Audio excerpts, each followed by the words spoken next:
A arte de tirar proveito das próprias falhas. É um autor chamado Joseph Tissot, que já morreu, um francês, mas que ele sintetizou os ensinamentos de São Francisco de Sales. É esse livro aqui.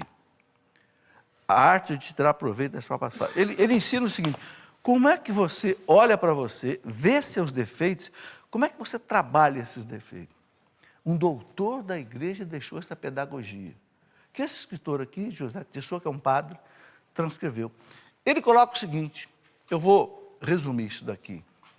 Com base nos ensinamentos de São Francisco de Sales, José Tissot, em seu livro Arte Tal, nos deixa valiosas lições que podem nos ajudar em nossa conversão na luta contra os pecados, né, em nosso dia a dia. Pode passar. Aqui eu fiz um resumo do que São Francisco de Sales nos recomenda. Primeiro, não se surpreenda com suas faltas. Ou seja, não fique apavorado com seus pecados. Não é que você vai se acomodar. Não, mas não se desespere. Não faça como Judas, vai suicidar. Não, faça como Pedro, se arrependa. Os dois pecaram gravemente. Ambos negaram Jesus, não foi? Pedro negou 3 vezes. Judas também. Mas qual é a diferença que houve dos dois? Judas desesperou, Pedro não. Pedro confiou em Jesus. Acreditou na misericórdia. E continuou o Papa da igreja. Né? Vê como é que Deus gosta disso, né? Jesus podia ter dito para Pedro, Pedro, tudo bem, te perdoa, mas vai embora. Agora quem vai ser o meu Papa vai ser João, que estava aos pés da cruz comigo, com minha mãe.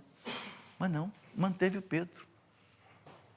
Olha a profundidade da misericórdia de Jesus. Manteve o Pedro. Você está arrependido, Pedro? Então apacenta as minhas ovelhas. Apacenta as minhas ovelhas. Apacenta as minhas... É você mesmo. Jesus sabia que Pedro era líder, muito mais líder do que João. E o chefe tem que ser líder. E Pedro era líder. Os evangelhos falam o nome de Pedro 171 vezes. E fala só 46 vezes o nome de João. Porque Pedro estava sempre na frente.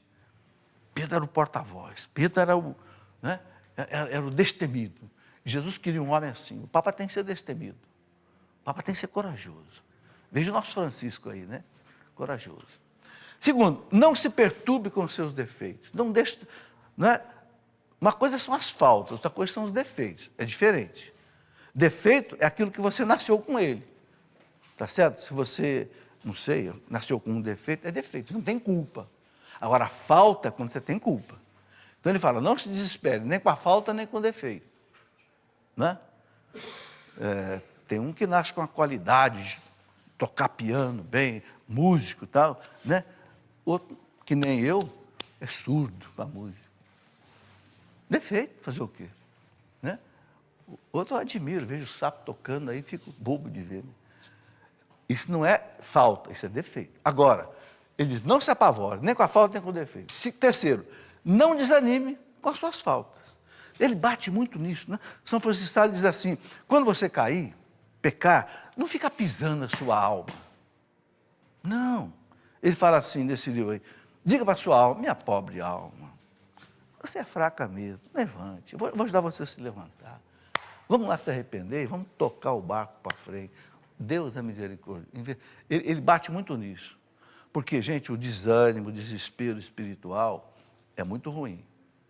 Né? 4, aproveite suas faltas para crescer em humildade e conhecimento de sua fraqueza. 2 coisas que ele recomenda muito.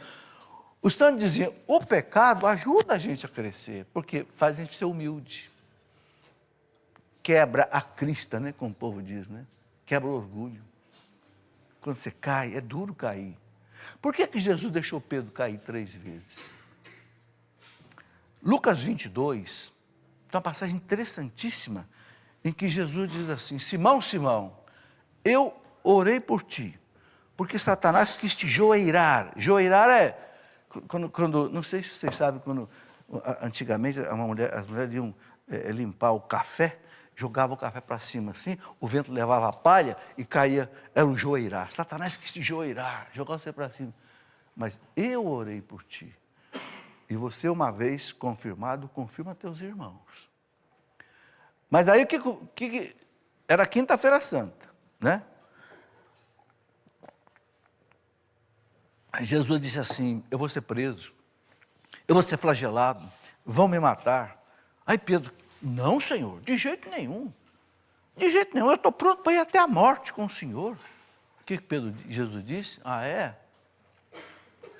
Ainda esta noite, antes que o galo cante, você vai me negar 3 vezes. E não deu outra, né? Sabe, o que eu fico pensando? Jesus precisava de Pedro, mas Pedro era orgulhoso. Ah, deixa comigo. Ninguém vai botar a mão no Senhor, não. Estou pronto para ir até a morte com o Senhor. Sabe, Jesus deixou Pedro bater a cara no chão 3 vezes. Para aprender o quê? A ser humilde. Você vai ser meu papa, mas não é pelo orgulho que você vai guiar a igreja, é pela humildade, é pela minha força, não pela sua. E Pedro aprendeu a lição. Então o pecado faz isso com a gente. Quando o pecado joga a gente no chão, a gente se torna humilde e a gente conhece a própria fraqueza. Aí você não abusa mais. Quando você percebe a sua fraqueza, você não brinca mais com o perigo, tá certo? Porque muita gente cai por quê? Porque acha que é forte, tal, abusa do perigo. Como diz o poeta, dança na beirada do abismo. Aí daqui a pouco, né? Tá certo?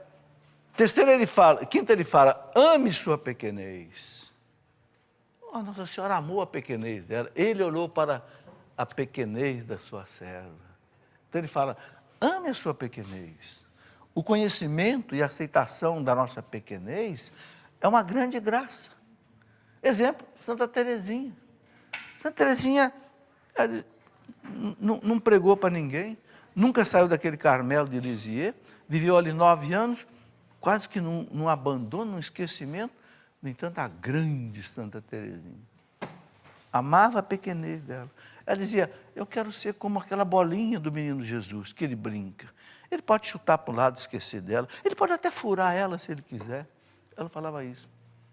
Então ele fala, ame a sua pequenez. Né? Não no sentido assim, masoquista, né? De você se desvalorizar. Não. Mas por quê? Porque Deus usa os pequenos para confundir os grandes. São Paulo fala, Deus usa os humildes para confundir os orgulhosos. É nesse sentido. Bom,